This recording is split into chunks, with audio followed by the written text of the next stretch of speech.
Welcome to Women in the Arena podcast, the podcast celebrating women doing extraordinary things in plain sight.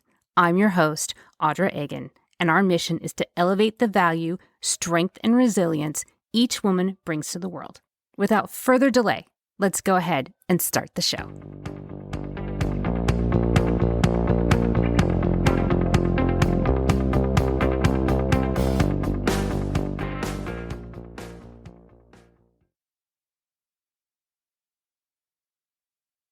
Welcome in, everyone, and thank you so much for joining me again this week. This week, we have a rare treat. This week, we get access to an Ivy League education. My guest this week is Dr. Sherrie Gilbert, and she is a senior lecturer in communications at Auburn University. She's also the author of the upcoming book, Make It Happen, A Guide to Creating Life You Love and Not Settling for the One You Have. And in her classes, she asks her students this question: what would it look like for you to create your dream life? What would it look like? And is that something that you ever contemplated at 22? I'll bet it isn't. I bet it's something that you think about all the time now. But that's the journey that Sherrie and I are going to talk about today. It is my pleasure and my honor to introduce to you Dr. Sherrie Gilbert. Sherrie, thank you so much for being here and welcome to the show. Thank you, Audra. Thank you so much for having me. I am so excited to be here with you today. Not only are you just this amazing, energetic individual, but you have a passion for not only your students and education, but specifically for women to help them create their dreams. What was the motivation behind this idea of creating this dream? What, of all things, why that? Well, it really just came from my own personal experience. I felt like I had followed the path that I was expected to follow after graduating high school. I went to college. I did internships. I worked my way through college. Then I went to grad school and got my first job after grad school. But I felt like, is this it? Is this all I did all this work for this? And not that I didn't appreciate it. I appreciated what I was doing and the opportunities that I had. I enjoyed what I was doing, most of what I was doing, but I felt like there was something missing. And there were still other goals that I had that, I wanted to accomplish. When I was in college, I wanted to write a book. I wanted to become an author. And I just felt like all of that kind of faded away once I started working, and it felt like this is what I'm supposed to do, and I have to put everything else on pause so that I can do this. And I think it took some reflection, and as with many of us during the pandemic, to really kind of rethink things and rethink, what are we doing? What is it that we're spending our time toward, and what is the goal? And so that was a very reflective point in time for me to rethink about those dreams that I had years ago, and what would it look like and what would it take for me to get there. So this is something that you started really thinking about for yourself on, okay, I've done all the things I'm supposed to do, but what are the things I really want to do? Exactly. What are those dreams that I had before I did all the things I was supposed to do? And can I dust them back off and try and go for it? Exactly. I mean, how does that feel, by the way? Oh my gosh, it was refreshing. It was really refreshing and exciting, because even within this past year that I've unearthed my dream again, of dusted off my dream of writing a book and talking to people, interviewing people, experiencing things, going out and experiencing things, so that I'll have some inspiration for my book. It kind of took me back to when I was in college and I did those internships that were dream internships. My first journalism internship with Upscale Magazine, in with the entertainment editor. I had the time of my life and I made no money. I made not 1 cent. It was an unpaid internship, but it was the most fun. I actually got to do something that I loved. It wasn't the type of internship where picking up coffee or running errands for people in the company. And I appreciated that because when I first interviewed for that internship, the editor of the magazine sat with me and told me, this is not going to be an internship where you're running errands. You're going to be writing, which said to me, you're going to be doing what you love. And I was like, this is great, whether I'm paid or not. And I had the time of my life just with that internship and with opportunities that led up to that. The semester before, I actually had applied for that internship about 6 months before I got it. And I planted that seed. And that's one thing I talk about in my book is you have to plant that seed. And sometimes when you plant a seed or anytime you plant a seed, there's a germination process. It may not come up and grow right then and there. It's going to take some time. But I was very thankful that that seed germinated and I took steps to prepare myself leading up to that internship. And so fast forward to now with my book, Make It Happen, I'm interviewing and talking to people who are themselves making it happen, who are living their dream lives, who have stepped out on faith and said, you know what, this right here is good, but I want something more. I'm going to go after what it is that I really want and see where that lands me. And just talking to those people reminds me of doing those interviews and doing those write ups when I had that first internship where I wasn't getting paid anything. That's so exciting to me. And I'm so inspired by the stories and the people I've had a chance to chat with and interview for the book. I can't describe it. I feel like I'm in college again in a way.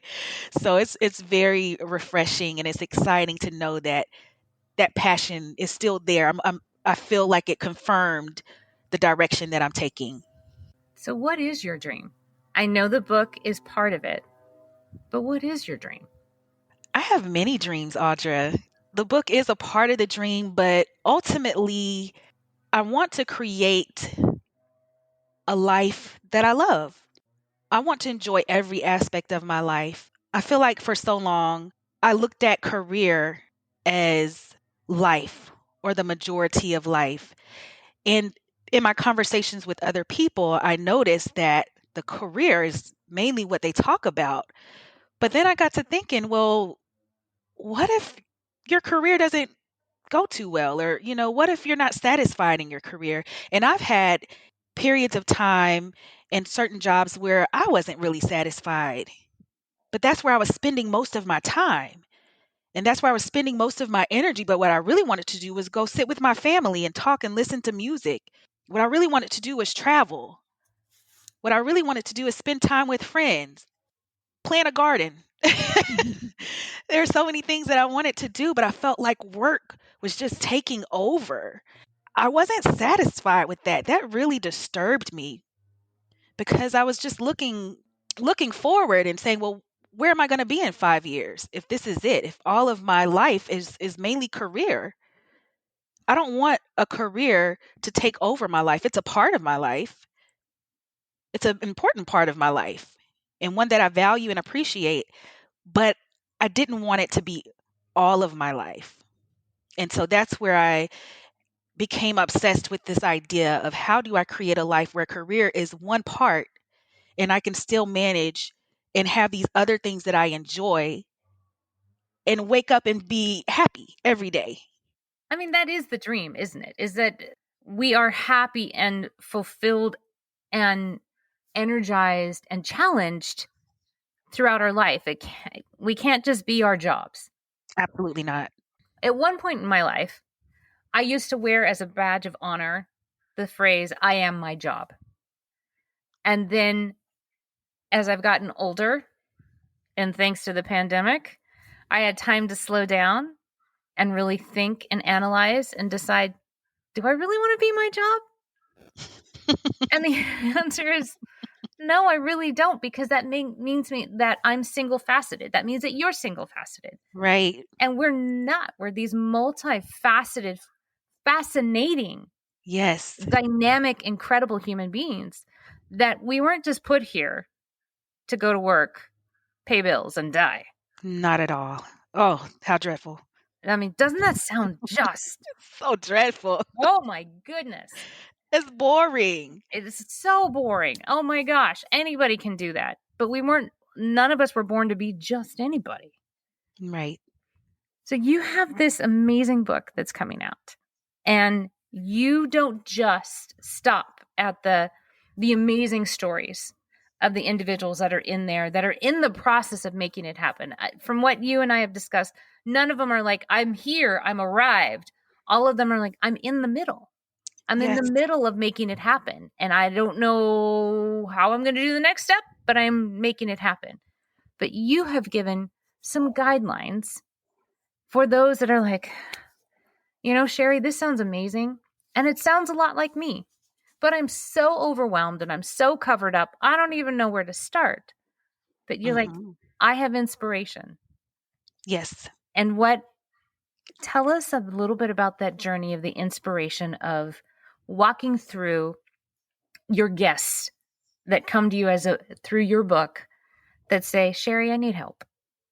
I'm glad that you asked that because a part of this book is to tell the stories about other people, but also for readers to connect and to realize that they too can accomplish their dreams. These are not just stories for other people. These are examples. These are testimonies that provide confirmation that it's possible. And sometimes that's all we need to see is that it's possible. But I've also provided some steps. It's called the prep approach. I won't share all of the steps, but I will share one that is my favorite. So each letter in PREP, PREP, stands for, it's an acronym for the tools that I teach within this approach. And my favorite one is the R, and R stands for relish. What do you think of when you think of relish? Oh, I think I am just in it. I am thoroughly enjoying this experience, this meal, this movie, whatever it is. Hmm. I am in it and I am 100% vested in whatever that is right in front of me. Exactly. And a lot of times when we focus on our goals and we're working towards something, we feel like we've got to work. Like that's all we got to do. We got to put all our effort and energy into making this dream happen. And we oftentimes forget, or we don't allow ourselves, rather, to enjoy and to relish. And I think that's very important. I think that you get a lot of inspiration when you just take time to relish, to sit back and enjoy the present, where you are, to enjoy an outing, to enjoy a nice dinner, maybe enjoy a short getaway. There was a point in time in my own life, even with teaching, where I would tell myself and my friends, if they would invite me somewhere, oh, I can't go, I can't do anything until the end of the semester. And that's 16 weeks. Or That's I'd four say, I months, can't, y'all. That's 4 months to put off fun. I, 4 months. But I was so, again, focused on career. I got to do this career thing right. I've got to put my energy into here. And I also started noticing other people in my surroundings and colleagues who weren't doing that. They would do their job, but they would take a trip. They would take a weekend and go somewhere.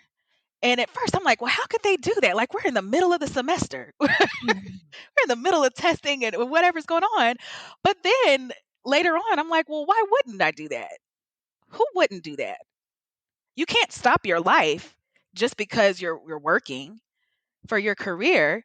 And so that was, again, another thing that I had to figure out. Well, how do I do career in life? Like, they should be the same. It shouldn't be career over here and my life over here waiting on the sideline, waiting on pause.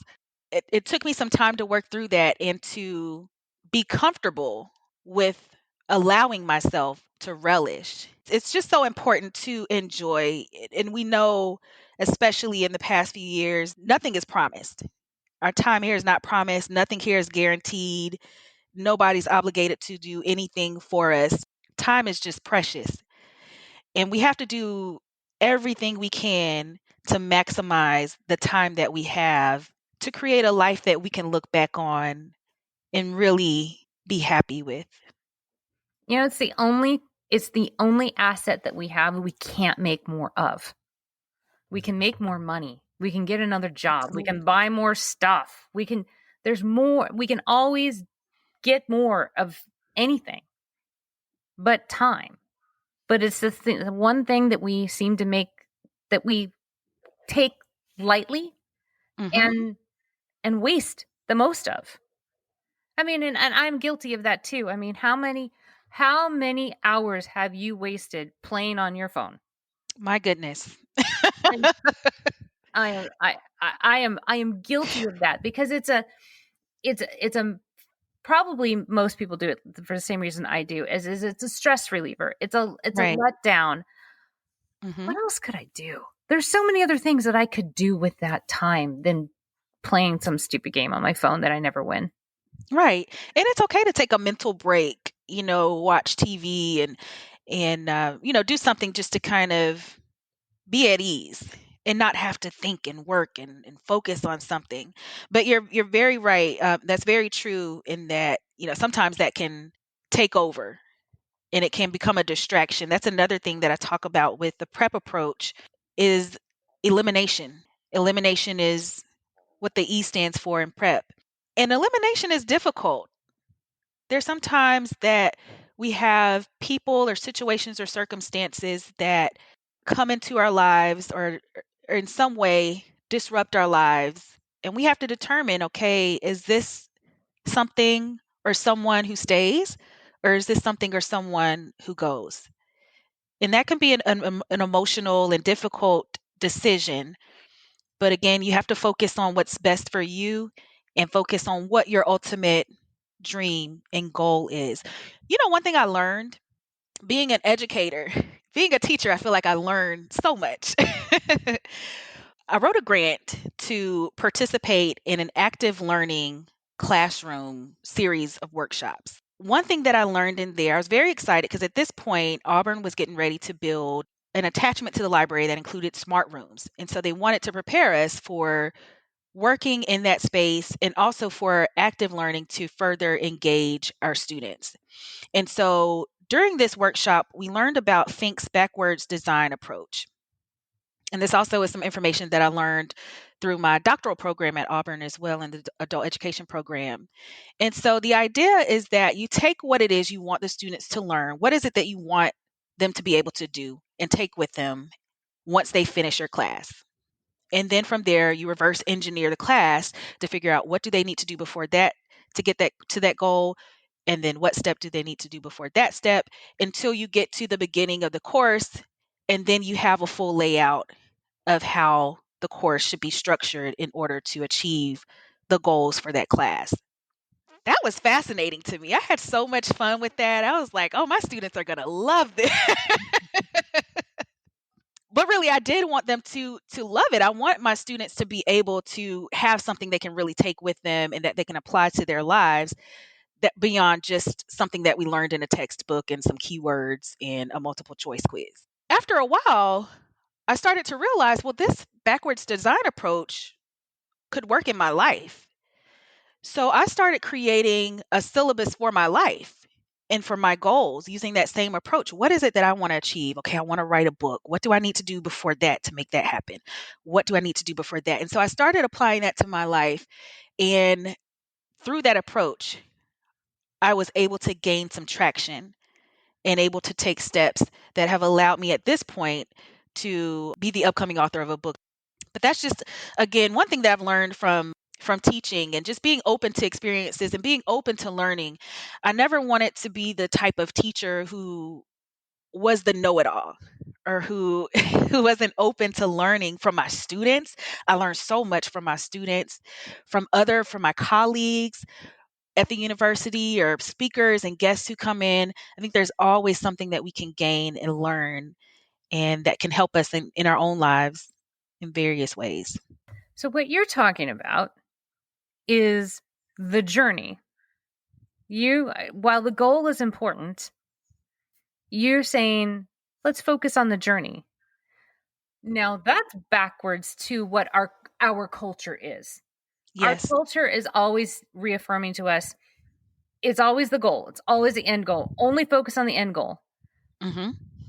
But in my experience, and I've learned this the hard way, that when I got to the goal, it wasn't fulfilling. I got there, but I celebrated for a very brief moment. And then it was, okay, what's the next goal? It's taken a long time to figure out that part of the journey to the goal, the important part is the journey. So, how do you teach that? I mean, that's a completely different mindset. That is not Mm-hmm. something that is taught in industrialized society. I mean, that's why we sit Right. in rows in classrooms. I mean, and why everything's so structured, but it's Mm-hmm. backwards.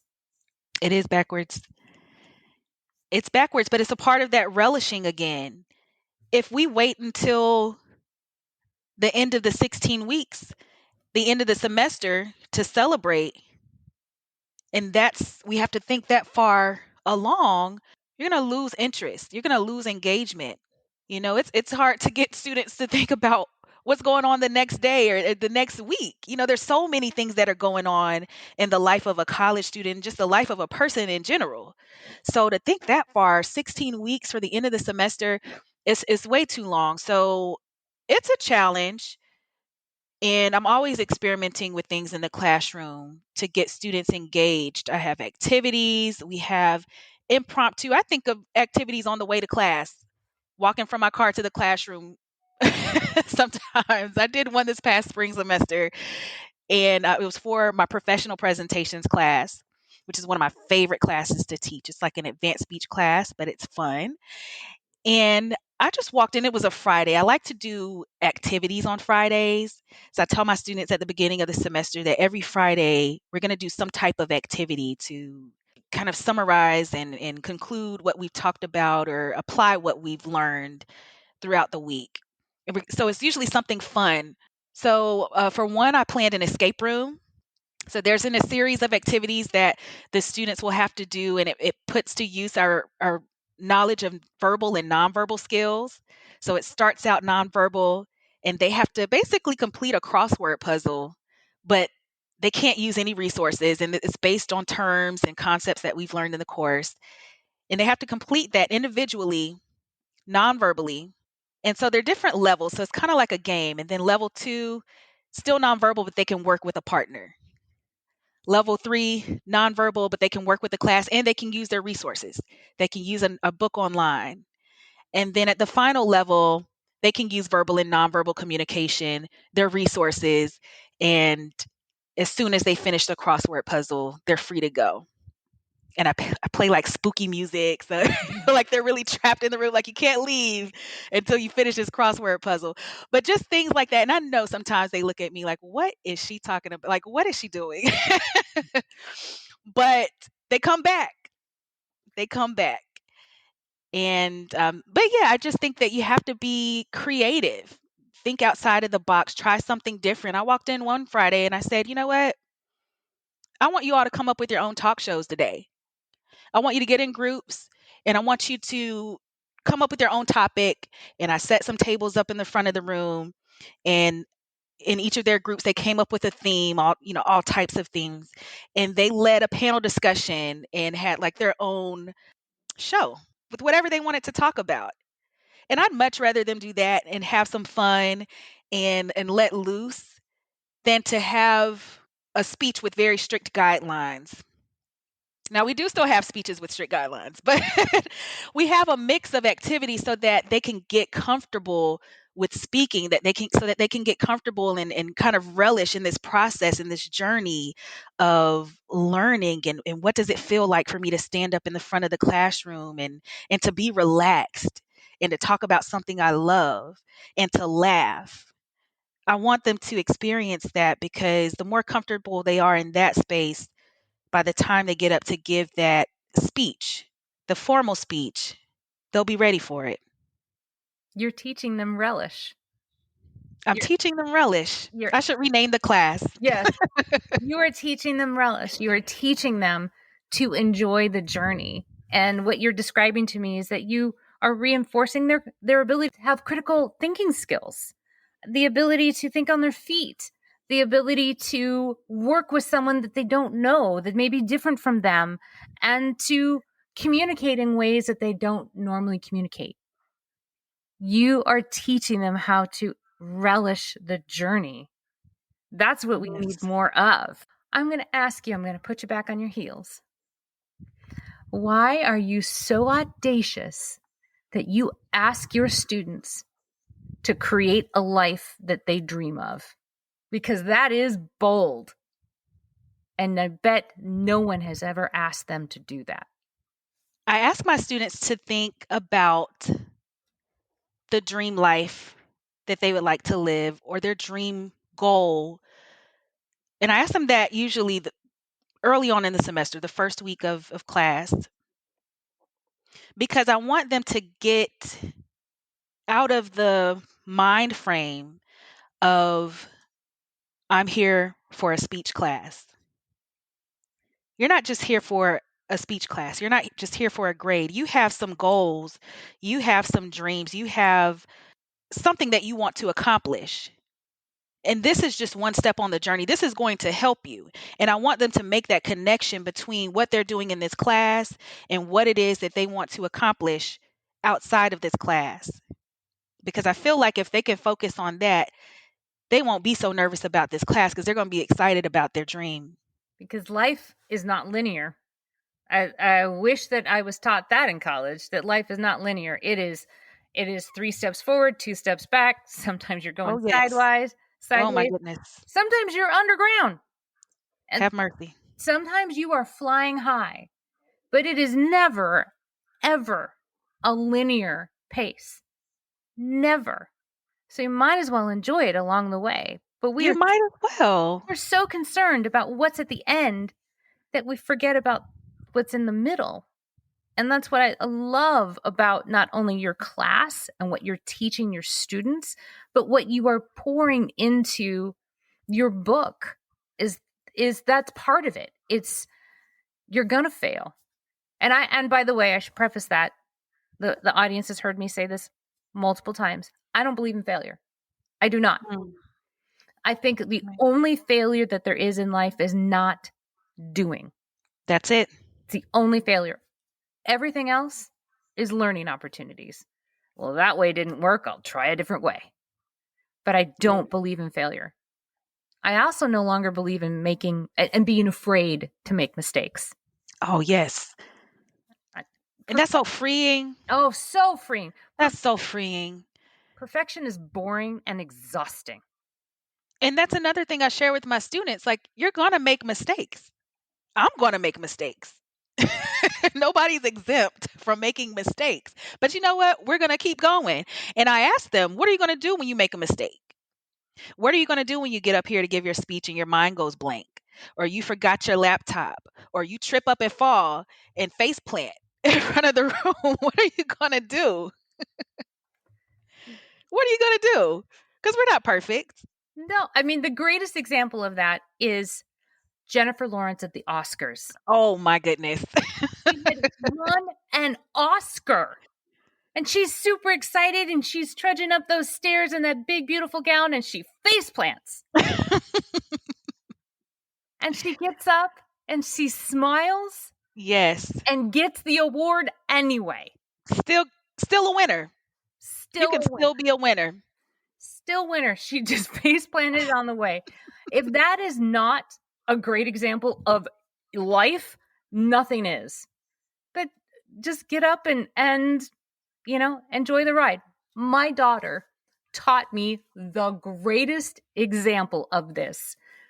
She was at her university and she was like most universities.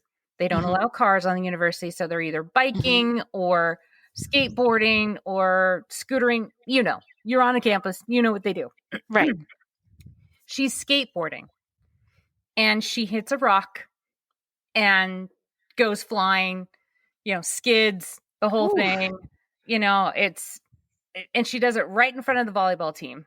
Oh, my goodness. And they're practicing. And they turn around and they're all concerned. Everybody sees it. They are all concerned. They all turn around. Are you okay? She stands up and she does a pose like she just finished a dismount. I love it. And when she told me this story, I smiled and I said, "That is the greatest thing I have ever heard you do." And she's like, "What? Mom, I was embarrassed." I was like, "But you were proud of that you failed and you fell and you got back up and you're like, I did it And she and I got did back it up. well." And she owned it. And she absolutely owned it. So that visual of her doing that stays with me all the time. And so anytime I screw up, I dismount. Dismount. I absolutely give the dismount pose. Oh my goodness. I'm going to remember that. I think I want to do that. I want to try the dismount. Yes, I Next do it. time I make a mistake. I do it all the time. Oh, I want you to tell us the story about the wedding with your students. yes. So, no one would ever expect a wedding at the end of a semester.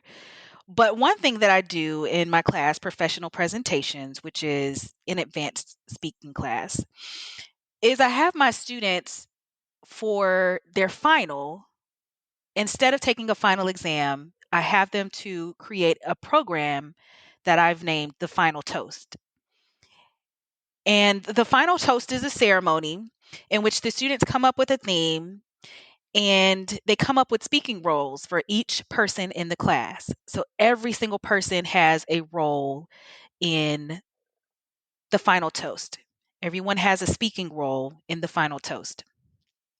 So I'm always excited to see what themes they come up with. And for the past few years, they've kind of chosen similar themes. We've had holiday themes. We've had a techie holiday sweater theme. We've had a New Year theme. We've had award ceremonies. We've had a luau. This semester, my students decided that they wanted to have a spring wedding reception.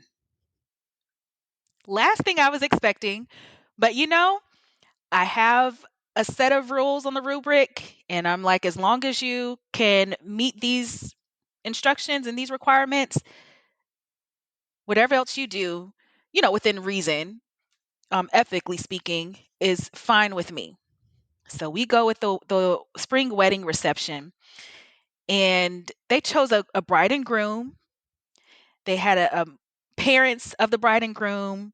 They had groomsmen. They had bridesmaids. They had, I think, like a party animal uncle. The And they had uncle. the Everybody celebrity has aunt. that uncle. I'm telling you. Everybody has that uncle. But it was just so interesting to see how they brought their different personalities out in these characters. And they were still, again, doing what I wanted them to do, was to get up and speak. That's that's the goal for this class, is to build that confidence before over anything else. I tell them at the beginning of the semester, my goal for you is to build your confidence in public speaking. Not concerned about your grade. Great if you get an A, but I want you to be confident when you get up to speak.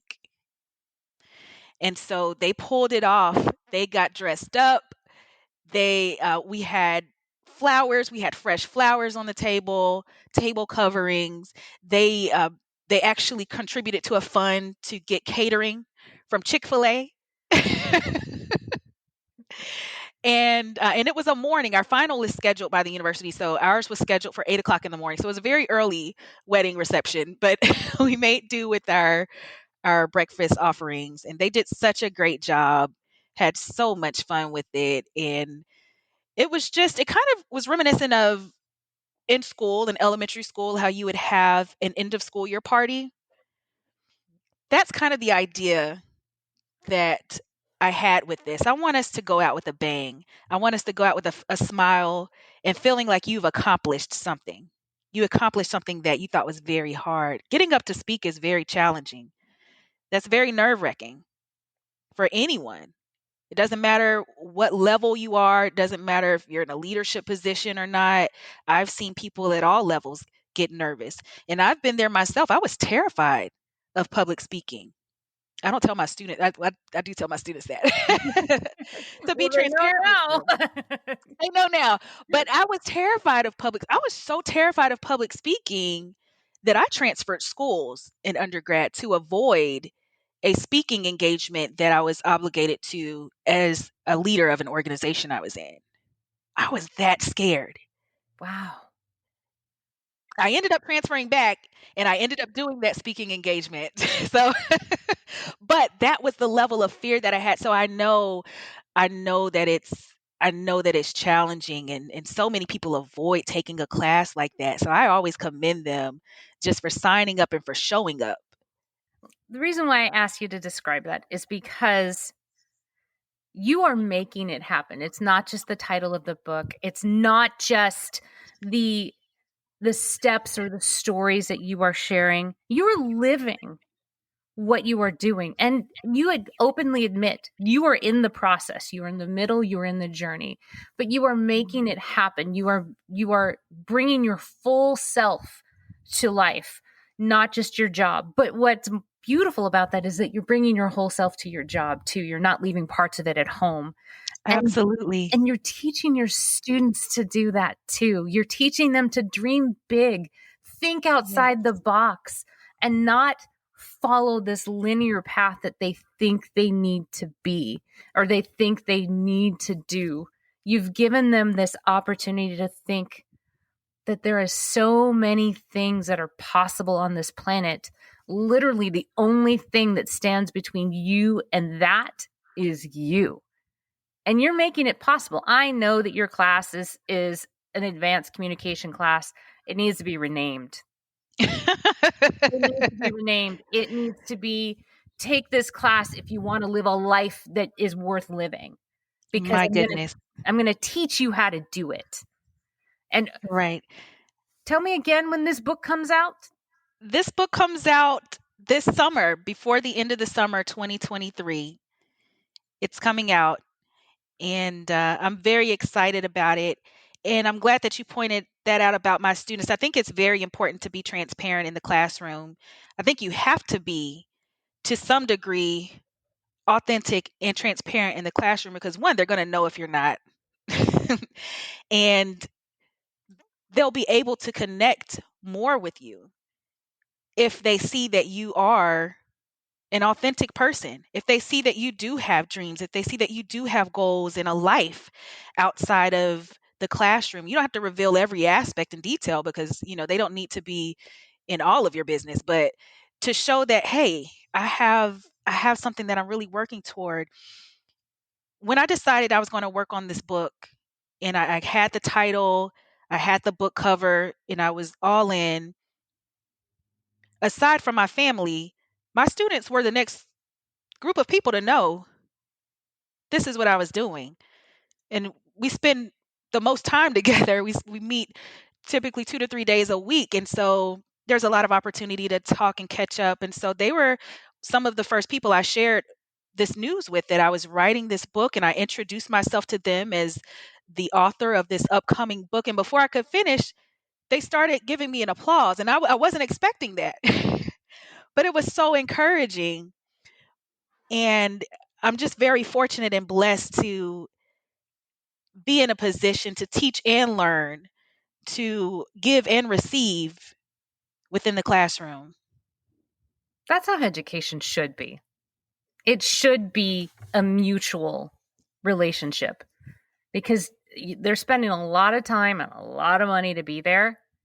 It should be a well-rounded experience. They should see their professors as human and that they are these well-rounded individuals that aren't just university professors, that they aren't just teaching a class. They're not just trying to check a box. And you're reaffirming that with your students because you are demonstrating to them that it is never too late to go chase some big crazy dreams that haunt you in the middle of the night. Oh, yes, because they never go away. I Never. promise you, they will track you down in your sleep. Oh, and it gets louder and louder, and it literally grabs you by the Hmm. throat and says, I am not going away until you do something about me. So you can either Hmm. continue to ignore me and be miserable, Right. or you can chase me and enjoy the journey along the way. And you're Yes. not just giving them permission to do this, you're giving them a roadmap. I mean, that is a big deal. And like I said, it is never, ever too late to go and chase big, fat dreams. Never too late. And I know that your passion is your students, but it's also women. And I hope through this conversation that the women that we're talking to, the women that have those dreams that are just sitting there, that are just percolating, and some of them have reached the level of I'm roaring in your ears. Yes. I'm hoping that they hear that you're living it too, and that they can do it too. You absolutely can do it. And I'll just say you must do it. You must do it. You were put on a planet for a purpose. Right.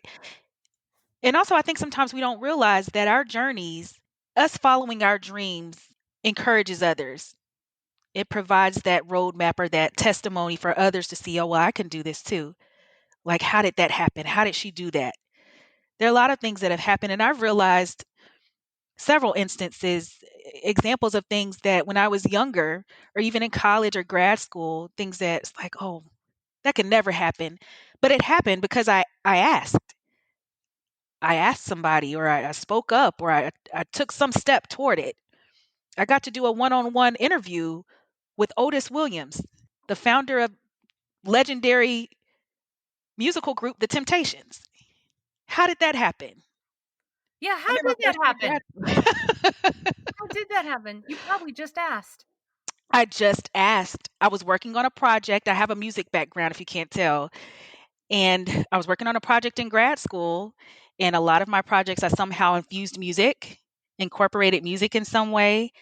And it was a communication theory class. I wanted to do an analysis of the Temptations song, Ball of Confusion. And it just so happened that the Temptations were performing maybe 30 minutes in a town down the road from Auburn. I went to grad school in Auburn as well. I had no idea. I didn't know many people there, but I just asked one of my coworkers. I worked in the study hall in the athletics department at Auburn. And one of my colleagues who was from that area and sat at the front desk and was just very friendly and just knew so many people around. I just thought to ask her. I was like, "Would you happen to know anyone who could get me in touch with Otis Williams?" And she said, "Let me check and see. I may know someone." And before the end of that day was out, she gave me a call and said she got in touch with someone who got in touch with someone and said, "What you'll need to do is you need to show up at this particular place at this particular time and you'll get to talk with him." And I did everything I had to do. I took off work. I put on the best clothing I could put together, the best outfit I could. I got my little recorder, combed my hair over, and I took off. And I was there at that spot at that time, and I got to talk with Otis Williams. It was only one question, but that's all that's all that mattered. I got to talk with him face to face, and I grew up listening to oldies, and my parents are baby boomers, so we kind of grew up in this capsule. I feel like we grew up in this capsule of just music, timeless music in our household. So I have a very sentimental and close connection to music, but particularly oldies and those older groups that were so legendary. So it was just, oh my gosh, I was elated that I got to talk with Mr. Otis Williams. That was, and all just because I asked, all just because I took a chance and asked. So maybe chasing those big fat dreams just simply starts with asking for them. You can't be afraid to ask for help. Oh my gosh, Sherrie, I want to go to Auburn and take your class. I swear I just want to take your class because I want you to teach a class. you're on. You're on.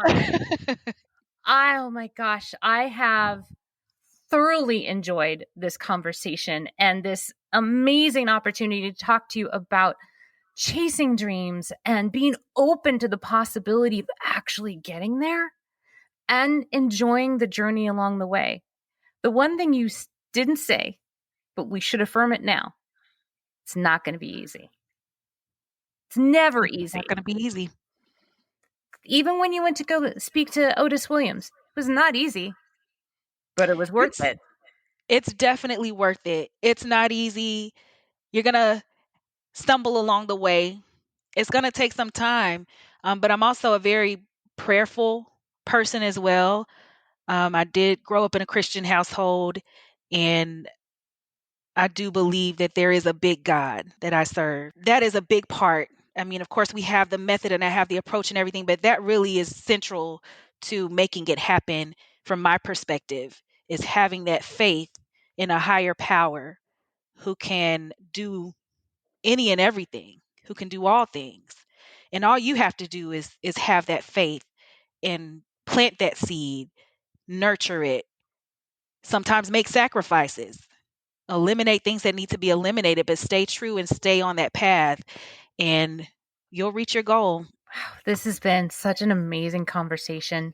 If the audience would like to reach you, where can they do that? Yes, well, I'm looking forward to hearing from everyone about the book. And if you want to reach me, you can reach me at Sherrie, Sherrie, at themakeithappenbook.com.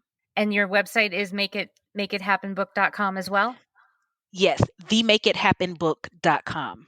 Oh my gosh, I cannot wait to read these stories and learn a little bit more about you and the methods that you go through and have teaching. You're teaching these live to your students, and you are encouraging and giving passion to these young and next generation that hopefully will be big dreamers and not be afraid to chase them and not be stuck doing what they think they have to do and incorporate what they want to do. So thank you for being a world changer and spending some time with us today. I truly appreciate it, and I've enjoyed every single second. It's been my pleasure, Audra. Thank you so much for this opportunity. Thank you. And thank all of you for listening, and we'll see you again next time. This is just the beginning.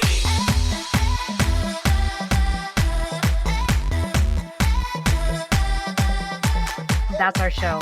I am so grateful for each and every one of you and your unwavering support and your continued belief in this movement that has become much bigger than me, much bigger than just a podcast.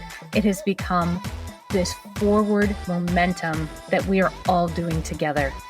If you are ready, or you know somebody that is ready to tell your story and share your value with the world, please connect with me. You can reach me at audra@womeninthearena.net. I am so honored and thankful that you will share your story with me, and I'll make sure that it is well taken care of. I will never stop thanking each and every one of you, and I cannot wait to talk to you again next week as we share another woman's story and we celebrate her doing extraordinary things in plain sight. We'll see you next time.